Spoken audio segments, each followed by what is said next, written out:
Hallo, liebe Zuhörerinnen und Zuhörer. Willkommen zurück bei German Decoded. Ich bin Friedrich und ich freue mich sehr, dass ihr heute wieder dabei seid. Wir sind schon bei Episode 4. Heute haben wir ein Thema, das jeder kennt, der schon einmal in Deutschland war oder hier lebt. Es ist ein Thema voller Emotionen, voller Hoffnung und leider oft voller Enttäuschung. Wir sprechen über die Deutsche Bahn. Wenn ihr an Deutschland denkt, was kommt euch in den Sinn? Wahrscheinlich denkt ihr an Autos, an Brot und an Effizienz. Es gibt dieses Stereotyp. In Deutschland funktioniert alles perfekt. Alles ist pünktlich wie eine Schweizer Uhr. Nun, liebe Freunde, ich muss euch die Wahrheit sagen, das stimmt nicht immer. Besonders nicht, wenn wir über Züge sprechen. Die Deutsche Bahn, oft einfach die Bahn oder DB genannt, ist das größte Eisenbahnunternehmen in Mitteleuropa. Wir Deutschen lieben es, über das Wetter zu sprechen, aber noch lieber beschweren wir uns über die Bahn. Es ist fast ein nationales Hobby. Warum? Weil der Unterschied zwischen dem Stereotyp und der Realität sehr groß ist. Stellt euch vor, ihr habt einen wichtigen Termin in Berlin. Ihr seid in München. Ihr denkt, kein Problem. Ich nehme den ICE. Der Zug ist schnell, umweltfreundlich und bequem. Ihr geht zum Bahnhof, ihr seid pünktlich, aber dann seht ihr die Anzeigetafel. Und da steht das Wort, das jeder Bahnreisende fürchtet. Aber dazu kommen wir gleich im nächsten Teil. Für euer Sprachniveau B1 ist dieses Thema perfekt. Ihr lernt heute Vokabeln, um euch zu beschweren, um Informationen zu verstehen und um Tickets zu kaufen. Wir werden über die Realität an den Bahnhöfen sprechen, über das Essen im Zug und über das schlimmste Wort der deutschen Sprache für Reisende. Es ist wichtig zu verstehen, dass Bahnfahren in Deutschland ein Abenteuer ist. Manchmal läuft alles glatt, man sitzt bequem, schaut aus dem Fenster, sieht die schöne Landschaft, Wälder, Flüsse, kleine Dörfer, man trinkt einen Kaffee und kommt entspannt an. Das ist der Traum. Aber oft ist die Realität ein bisschen anders. Seid ihr bereit für dieses Abenteuer? Dann steigt ein. Wir stehen jetzt also am Bahnhof. Nehmen wir an, wir sind am Hauptbahnhof in Köln. Es ist laut, es sind viele Menschen da. Ihr sucht euren Zug auf der großen blauen Anzeigetafel. Ihr findet ihn ICE 515 nach München.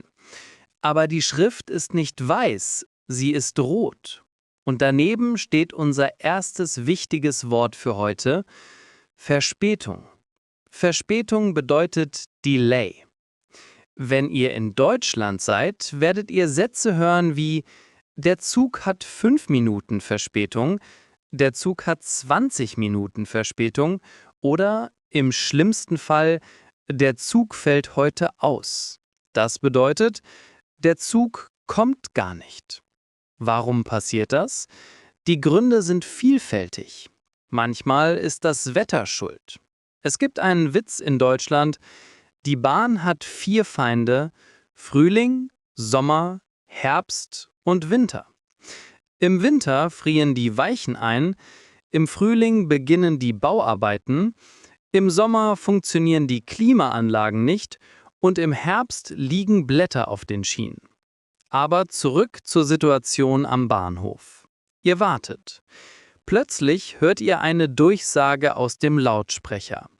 Diese Durchsagen sind oft schwer zu verstehen, sogar für Muttersprachler. Sie klingen oft blechern und hallenstark. Eine typische Durchsage geht so: Achtung am Bahnsteig Vierten. Der ICE nach München fährt heute nicht von Gleis 4, sondern von Gleis 8. Das Wort Gleis ist extrem wichtig.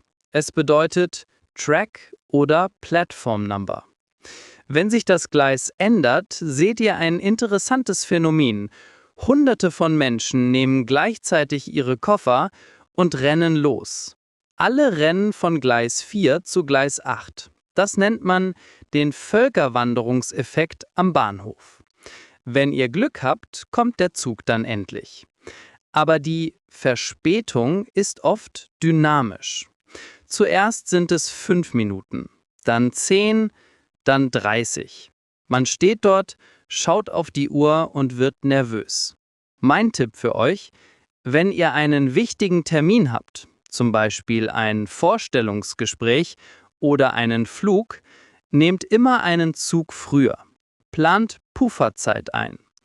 Die Realität der Deutschen Bahn ist ein Test für eure Geduld. Aber es ist auch ein guter Ort, um Leute zu beobachten. Ihr werdet Geschäftsleute sehen, die nervös telefonieren, Studenten, die entspannt Musik hören und Touristen, die verwirrt auf ihre Fahrkarten schauen. Und genau darüber, über die Fahrkarten, sprechen wir jetzt. Bevor ihr überhaupt in den Zug einsteigen könnt, braucht ihr eine Fahrkarte. Früher war das einfach. Man ging zum Schalter, sprach mit einem Menschen und kaufte ein Ticket. Heute gibt es 2 Hauptwege: digital oder analog. Fangen wir mit dem analogen Weg an. In jedem Bahnhof stehen große rote Maschinen.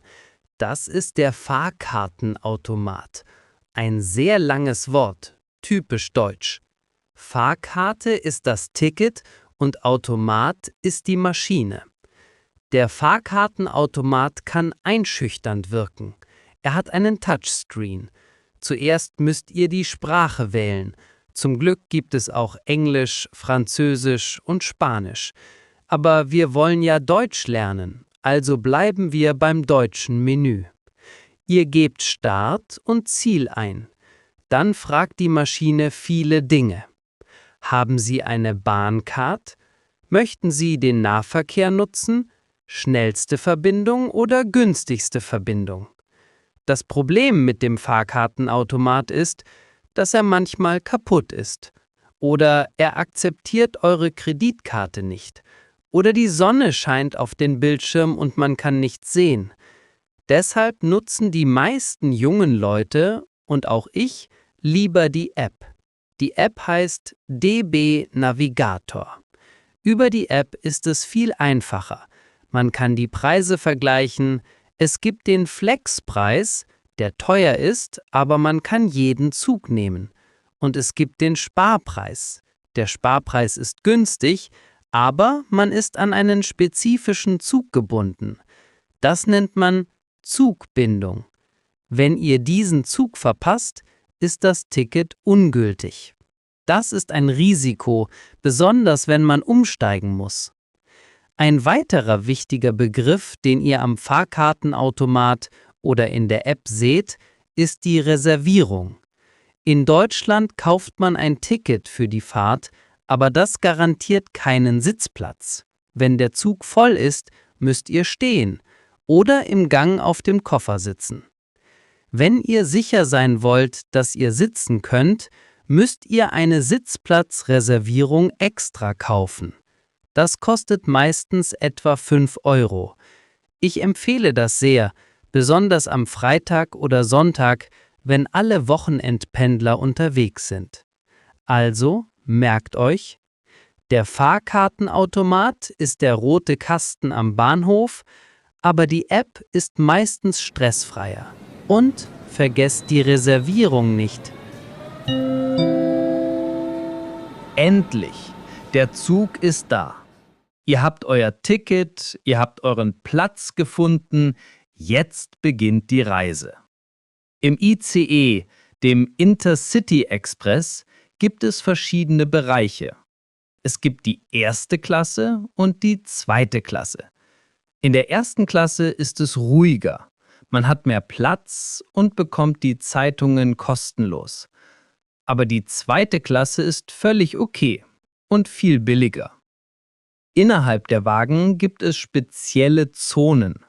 Eine sehr wichtige Zone ist der Ruhebereich. Wenn ihr hier sitzt, solltet ihr leise sein. Das bedeutet nicht telefonieren, keine laute Musik und keine lauten Gespräche. Die Deutschen nehmen das sehr ernst. Wenn ihr im Ruhebereich laut telefoniert, werdet ihr böse Blicke bekommen. Vielleicht sagt sogar jemand: Entschuldigung, das ist ein Ruhebereich. Aber was macht man, wenn man Hunger oder Durst hat? Dafür gibt es das Bordbistro oder Bordrestaurant. Das ist ein spezieller Wagen im Zug, wo man Essen und Trinken kaufen kann. Bordbistro ist unser nächstes Vokabelwort. Hier trifft man sich. Man kann einen Kaffee trinken, ein Bier genießen oder eine klassische deutsche Currywurst essen. Die Qualität ist, sagen wir mal, okay. Es ist nicht wie in einem 5-Sterne-Restaurant, aber es rettet einen, wenn man Hunger hat. Ein lustiges Phänomen im Bordbistro ist, dass oft Dinge fehlen. Manchmal ist die Kaffeemaschine kaputt, manchmal gibt es kein Bier mehr. Die Mitarbeiter im Bordbistro sind oft sehr direkt. Man bestellt: Ich hätte gerne einen Cappuccino bitte, und die Antwort ist: Maschine ist kaputt, nur Filterkaffee. Das ist der deutsche Service-Charme, direkt und ehrlich. Wenn ihr am Platz sitzt, kommt irgendwann der Schaffner oder die Schaffnerin. Sie sagen: Die Fahrkarten bitte oder Zustieg bitte. Ihr zeigt euer Ticket, entweder auf Papier aus dem Fahrkartenautomaten oder den QR-Code in der App. Im Zug könnt ihr auch arbeiten. Es gibt WLAN, zumindest theoretisch. In der Realität ist das WLAN oft instabil. Wenn der Zug durch einen Tunnel fährt oder durch ländliche Gebiete, ist das Internet weg. Wir nennen das Funkloch. Also, wenn ihr im Zug einen Film streamen wollt, ladet ihn lieber vorher herunter. Verlasst euch nicht auf das WLAN der Deutschen Bahn. Zusammenfassend: Achtet auf die Ruhebereiche. Besucht das Bordbistro für einen Kaffee, wenn die Maschine geht, und genießt die Fahrt, solange der Zug rollt. Wir kommen zum letzten Teil unserer Reise und jetzt wird es gruselig. Es ist der Albtraum jedes Reisenden. Stellt euch vor, der Zug hält plötzlich an einem kleinen Bahnhof. Er fährt nicht weiter. Eine Durchsage kommt: Wegen Bauarbeiten auf der Strecke endet dieser Zug hier. Bitte nutzen Sie den, und dann kommt dieses Monsterwort Schienenersatzverkehr. Lassen wir uns dieses Wort genau ansehen. Es besteht aus 3 Teilen: Schienen, Rails, Tracks, Ersatz, Replacement, Verkehr, Traffic oder Transport. Zusammengesetzt bedeutet das Rail Replacement Service. Aber was bedeutet das in der Praxis? Es bedeutet, dass ihr aus dem bequemen Zug aussteigen müsst.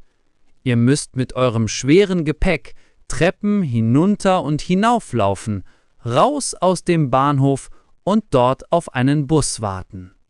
Der Schienenersatzverkehr, oft abgekürzt als SEV, wird meistens mit Bussen durchgeführt.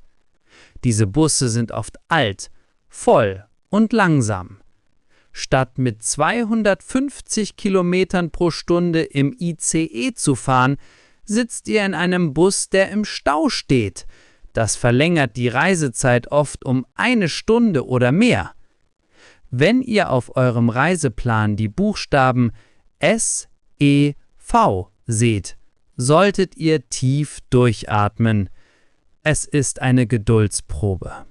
Es ist chaotisch, weil oft niemand genau weiß, wo der Bus abfährt. Es gibt Schilder, aber die sind manchmal schwer zu finden. Folgt einfach der Masse der unglücklichen Menschen. Aber ich will nicht nur negativ sein.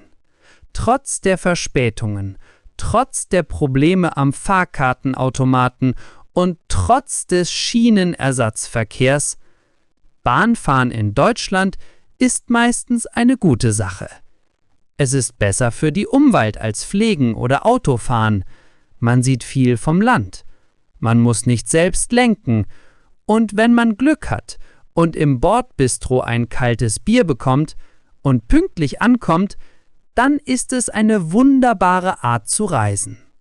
Das Wichtigste ist eure Einstellung. Erwartet keine Perfektion. Seht es als Abenteuer. Nehmt ein gutes Buch mit. Ladet gute Musik herunter. Vielleicht diesen Podcast und bleibt entspannt. Das war unsere Episode über das Abenteuer Deutsche Bahn. Ich hoffe, ihr habt die Vokabeln gelernt. Verspätung, Gleis, Fahrkartenautomat, Bordbistro und das Monsterwort Schienenersatzverkehr. Wenn ihr das nächste Mal in Deutschland seid, probiert es aus. Fahrt mit dem Zug. Und wenn ihr zu spät kommt, lächelt einfach und denkt an mich. Das ist Teil der deutschen Kulturerfahrung. Danke fürs Zuhören bei German Decoded. Bis zum nächsten Mal. Und gute Fahrt. Euer Friedrich. Meine Damen und Herren, in wenigen Minuten erreichen wir unseren Endbahnhof, München Hauptbahnhof. Der Ausstieg ist in Fahrtrichtung rechts. Dieser Zug endet dort. Wir bitten alle Fahrgäste auszusteigen.